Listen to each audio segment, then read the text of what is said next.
Hi friends, Tammy Kraft here. I just returned from a week of hiking in Pennsylvania on the Appalachian Trail, and I leave next week for Switzerland to hike that portion of the Via Francigena.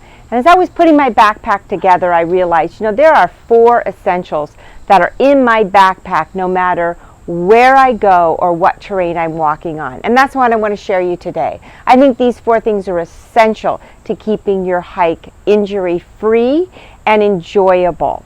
Before I share mine, why don't you go ahead and in the comments tell me what your essential items are. And if we share the same ones, I'll go ahead and give you a shout out in my next video.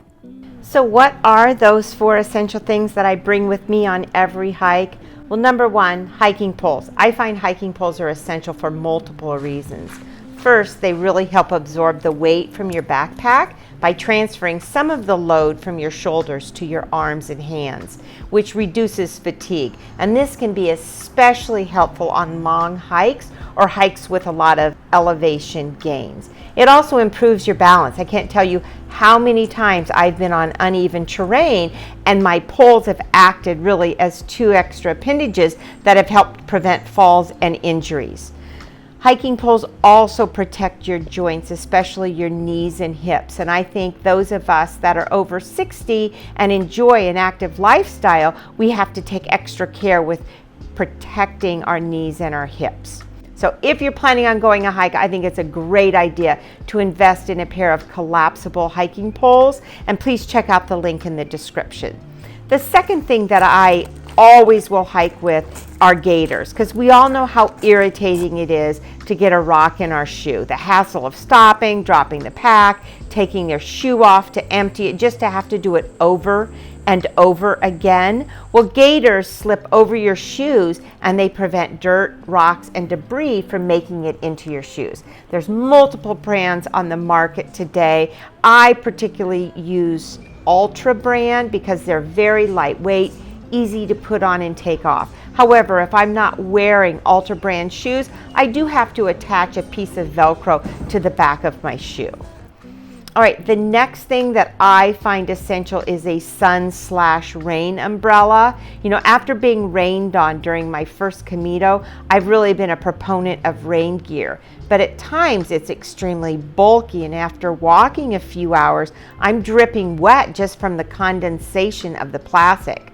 So I tried an ultralight umbrella on my 500-mile section of the Appalachian Trail, and I have literally been carrying it ever since. It keeps me drier because I have it protecting over me, and it also is a great waterproof layer for my backpack because it goes over the backpack.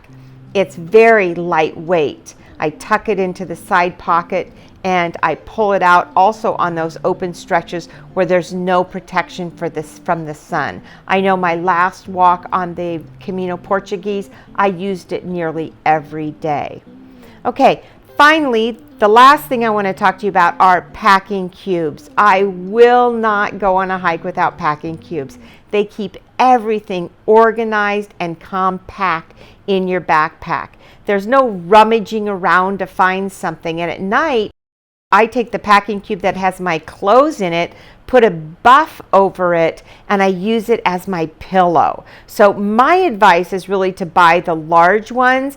That way you have fewer bags in your pack. I use the larger one for clothes, a medium one to store my dirty clothes, and then a small one for my electronics, and another one for my first aid kit and toiletries. So these are just my must-haves for any trail that I think have kept me injury-free and very successful. So I hope you enjoy it. Please hit the like and subscribe button if you found this information important. I can't wait to start uploading my videos from Via Francigena. Ciao.